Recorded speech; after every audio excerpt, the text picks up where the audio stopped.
Hi, my name is Nancy Allsweed.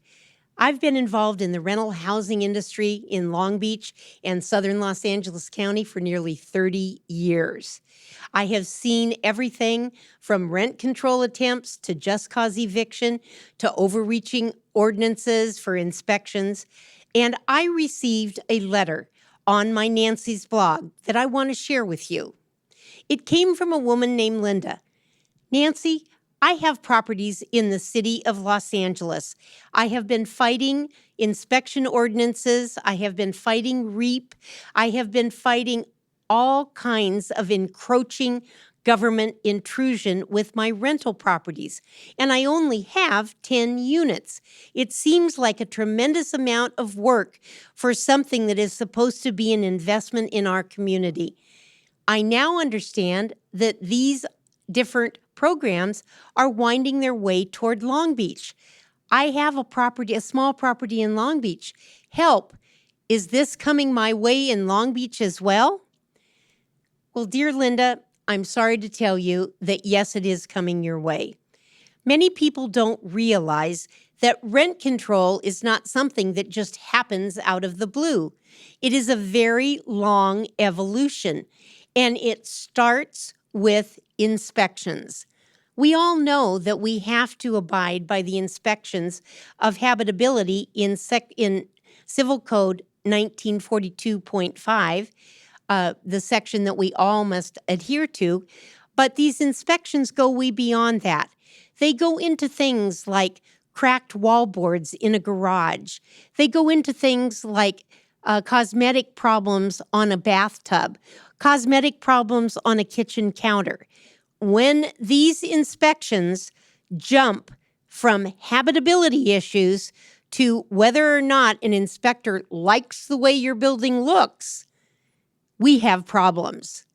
Those inspections are called different things in different communities. The program in Long Beach is called PRHIP, Proactive Rental Housing Inspection Program.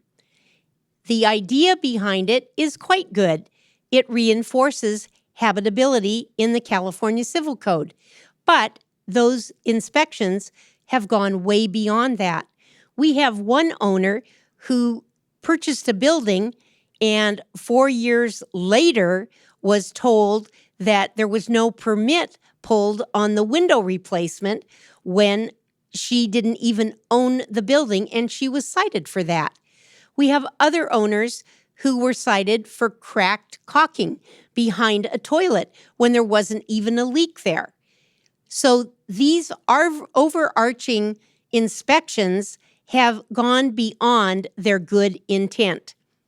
Once inspections become like PRHIP, then they can become like SEP, Systematic Code Enforcement Program. And that is what the poor owners in the city of Los Angeles are experiencing. Some of the citations for those properties actually would cost 20% of the value of the property to fix. This is going way beyond habitability issues. After you have the overarching ordinances for inspections, then we go to just cause eviction. Another issue that comes up that sounds good, but is another silent killer of encroaching government problems occurs when individuals cry for just cause eviction. Just cause eviction sounds great. Why shouldn't you have a just cause before you evict someone? Well, let me tell you that all the reasons to evict are in your rental agreement. You don't need any more reasons than that. Most landlords will tell you that they bought their properties so that they could have an investment for the future. They don't want to be evicting people. They don't want to be continually dumping additional money into government coffers. They just want to collect their rent and provide a happy, safe home for the tenants. When you pass an ordinance like just cause eviction under any name they choose to call it, you face the following problems. The landlord's hands are then tied when it comes to hoarders in the building. If you've ever had a hoarder, you know that the safety of the entire building and all the other tenants is at risk with a hoarder. But if all of a sudden a landlord can't evict a hoarder, we have a real problem on our hands, don't we? Another thing that just cause eviction will cause problems for is criminal activity. If a tenant goes to the landlord and says, I saw drug deals going down in apartment A1C, I'm really afraid for my family. There's drug activity, there's gang activity. Well, the good landlord is going to want to give a notice to leave to that problem tenant. But if they have to state a reason or do just cause, it's not going to happen. And lo and behold, the landlord that thinks that the tenant who told him would take time off work and come down to court to testify against a drug member, I think not. Their own family's safety is at risk at that point. So again, the landlord's hands are tied. If you have a situation of a sexual predator, it can also be most problematic. Well, sexual predators are supposed to be screened out before a landlord lets them in. Yes, that's true. But what do you do with a tenant who all of a sudden has a sexual predator move in with them? They don't go through the regular screening process. And all of a sudden, you have a sexual predator in your building. Oh, by the way, did I mention that building might have 35 children in it? What risk those children are at. Domestic violence is another problem that can be, the landlord's hands can be tied with if there is a problem. These are just four of the problems that can occur if just cause eviction goes into place. It sounds good, but it isn't. In the long term, it isn't at all. From there, we go to REAP. Rent Escrow Account Program. Rent Escrow Account Program occurs when 50% of the tenant's rent is taken and put in a city escrow account until the landlord can fix the problems, the violations.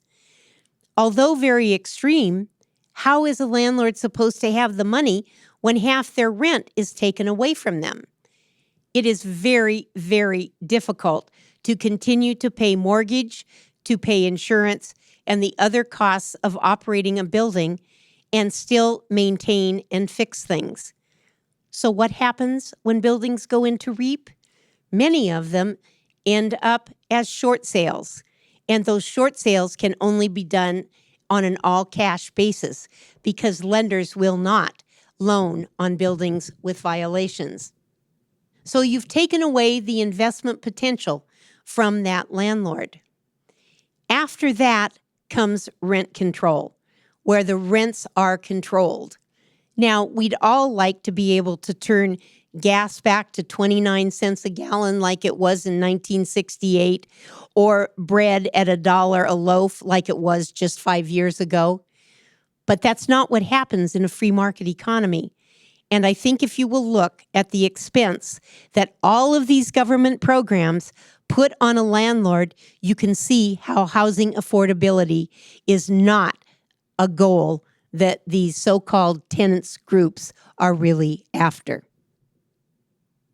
So Linda, get on your horse and help the people in Long Beach that are trying to stop these ordinances before you have LA ordinances at your Long Beach properties.